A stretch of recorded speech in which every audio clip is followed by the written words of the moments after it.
యాషువా messy వారి పరిశుద్ధమైన ఘనమైన నామంలో మీ అందరికీ షబ్బాతు షలోం. ఈ దినము తండ్రి యొక్క వాక్యము మనతో ఈ విధంగా మాట్లాడుతున్నది. దుష్టత్వము వలన కలుగు నష్టాలు ఏమిటి? దుష్టుల యొక్క ఆలోచన చొప్పున నడవకూడదు. దుష్టుల యొక్క తల మీదికి పెళ్ళున ప్రమాదం దిగుతుంది. దుష్టుల కుటుంబాలలో ప్రధాని ఒకడు ఉండకుండా వారి తలను మెడను ఖండించి వారిని నిర్మూలం చేయుచున్నావు. దుష్టుల ఇంటి వారి మీదకి కీడు చేయవారికి తోడ్పడు వారి మీదకి ఆయన లేచును.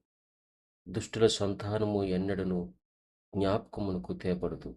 దుష్టుల దుడ్డు కర్రను విరగకొట్టి ఉన్నాడు. దుష్టుల దోషును బట్టి నేను వారిని శిక్షించబోచున్నాను. దుష్టుల కనుచూపు క్షీణించిపోతుంది. దుష్టుల వెలుగు వారి ఎద్దు నుండి తీసివేయబడుతుంది. దుష్టుల సంఘము పరమ తండ్రి వారికి అసహ్యంగా ఉంటుంది. కాబట్టి సహోదరుడా, దుష్టత్వం నీలో ఉంటే నీ జీవితంలో కలిగే నష్టాలు ఇవన్నీ కూడా వస్తాయి. కాబట్టి దుష్టుని యొక్క ఆలోచన కానీ దుష్టుని యొక్క తలంపు కానీ నీవు కలిగి ఉండకుండా, దుష్టుని మార్గములో నడవకుండా పరమ తండ్రి వారి యొక్క చిత్తాన్ని గైకొనుచు ఆయనకు లోబడుతూ ఆయనకి విధేయత కలిగి నీవు జీవించినట్లయితే నీ జీవితంలో గొప్ప కార్యములు ఆయన చేసేవాడుగా ఉన్నాడు.